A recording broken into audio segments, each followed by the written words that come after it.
अभी जो मैं कहूँगा उसको आपको पहले शांति से सुनना होगा और फिर समझने की कोशिश करना होगा। इस वर्ड से हम समझते हैं कि शरीर हर समय बदल रहा है, उसमें कोई टिकाऊपन यानी एंड्योरेंस नहीं होता। यह बात मॉडर्न मेडिकल साइंस भी मानता है कि बॉडी लगातार सेल्स के एक्शंस और रिएक्शंस की वजह से बदलती रहती है। इसी वजह से ग्रोथ यानी वृद्धि और ओल्ड एज यानी बुढ़ापा आती है। लेकिन सोल हमेशा एक जैसा रहता है, परमानेंट होता है, चाहे बॉडी और माइंड हजारों बार बदले। ये है मैटर और सोल के बीच का फर्क।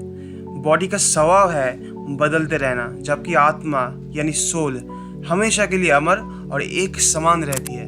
ये कंक्लूजन सभी प्रकार के ट्रुथ देखने वाले ज्ञानी लोग, चाहे वो इम्पर्सनलिस्ट हो या पर्सनलिस्ट, सब ने माना है। अब चलिए हम इसको और भी गहराई से समझने की कोशिश करते हैं। वो जीव जिनकी बुद्धि अविद्या के प्रभाव से भ्रमित हो गया है, उन्हें ये ज्ञान दिया जा रहा है, क्योंकि अज्ञान को दूर करना मतलब होता है भक्त और भगवान के बीच में शाश्वत संबंध को फिर से स्थापित करना, और साथ ही साथ ये भी समझना होता है कि कैसे जीव और परमात्मा के बीच में अंतर है। वेदांत सूत्र और श्रीमद् भागवतम दोनों में ये बताया गया है कि भगवान सभी सृष्टि के रूट कॉज है। ये जो उत्पन्न होते हैं उनमें दो प्रकार की प्रकृति होते हैं, एक जीवात्मा और एक जड़ वस्तु यानी मैटर। ये बात हम 7th चैप्टर में और भी अच्छे से समझेंगे।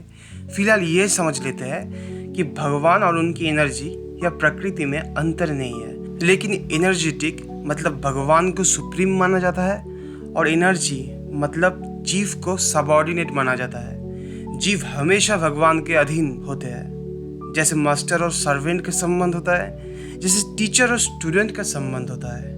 लेकिन ये सब क्लियर ज्ञान तब तक नहीं समझा जा सकता है जब तक कोई अज्ञान के प्रभाव में हो, और इसी अज्ञान को दूर करने के लिए ही भगवान ने भगवत गीता की शिक्षा दी है, ताकि सभी जीवात्माओं का एनलाइटमेंट हो सके सदा के लिए।